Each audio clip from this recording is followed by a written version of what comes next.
Hi friends, இன்றைக்கி என்ன video பார்க்க போகிறோன்னா அஞ்சால் எப்படி ரெடி பண்ணுறதுன்னு பார்க்கலாம் வாங்க. என்னோடய ஃப்ரெண்டு தான் எனக்கு இந்த ரெசிபி சொல்லி தந்தா. தேவையான பொருள் இந்த 5 தான். அதனால தான் இதுக்கு அஞ்சால்னு பேர் வச்சுருப்பாங்கன்னு நான் நினைக்கிறேன். இது எப்படி செய்கிறதுன்னு வாங்க பார்க்கலாம். ஃபஸ்ட்டு இதுக்கு தேவையானது சுக்கு, இது நம்ம எல்லாருக்கும் தெரிஞ்சிருக்கோம். அடுத்து திப்பிலி, நெக்ஸ்ட்டு மிளகு, அதுக்கப்புறம் இது பேர் அக்கரை. நான் உங்களுக்கு ஸ்க்ரீனில் இதனுடைய பேர்லாம் போடுறேன். இது பேர் சித்தரத்தை. யாருக்கெல்லாம் இந்த நேம்லாம் தெரியும்னு சொல்லுங்கள். இந்த மாதிரி நேம்லாம் கேள்விப்பட்டிருக்கீங்களா அப்படின்னு மறக்காமல் கமெண்ட் பண்ணுங்கள். அஞ்சாலோட பெனிஃபிட்ஸ் பார்க்கலாம் வாங்க.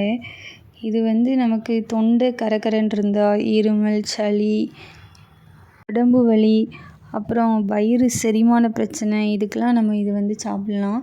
இதை எப்படி சாப்பிட்லாம் அப்படின்னா, தேனோடு கலந்து மிக்ஸ் பண்ணி சாப்பிட்லாம்.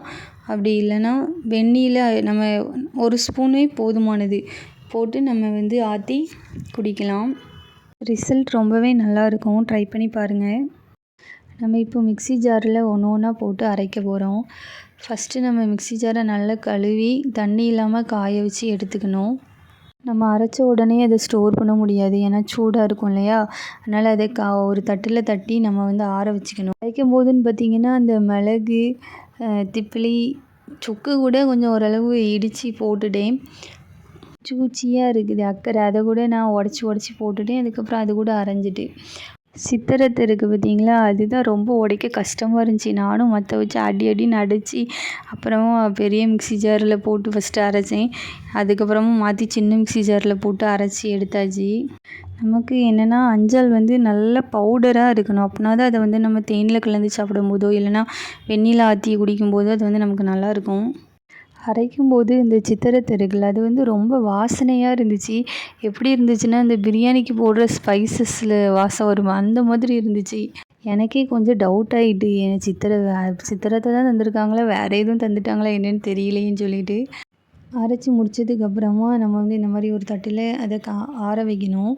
ஏன்னா நம்ம சூடாக ஸ்டோர் பண்ணி வைக்க முடியாது. ஆறுனதுக்கப்புறமா நம்ம ஒரு சில்வர் பாத்திரத்துலேயோ இல்லைனா பிளாஸ்டிக் டப்பாலேயோ போட்டு நம்ம ஸ்டோர் பண்ணி வச்சுக்கலாம். தண்ணி படாமல் பார்த்துக்கணும். அப்படின்னா 8 மாதம் வரைக்கும் இது கெட்டு போகாது. ஃப்ரிட்ஜில் வச்சுருந்தோம் அப்படின்னா 1 வருஷத்துக்கு மேலேயே கெட்டு போகாமல் இருக்கும். இதனுடைய அளவுன்னு பார்த்திங்கன்னா, சுக்கு 25 கிராம் எடுத்தோம்னா எல்லாமே 25 கிராம் எடுத்துக்கணும். சம அளவில் எடுத்துக்கணும். அதுதான் இதனுடைய அளவு. நான் இப்படி தான் அஞ்சால் ப்ரிப்பேர் பண்ணுவேன். உங்களுக்கு இந்த வீடியோ யூஸ்ஃபுல்லாக இருந்திருக்கும்னு நினைக்கிறேன். இந்த வீடியோ பிடிச்சிருந்தா மறக்காமல் லைக் பண்ணுங்கள், சப்ஸ்கிரைப் பண்ணுங்கள், கமெண்ட் பண்ண மறந்துடாதீங்க. பாய்.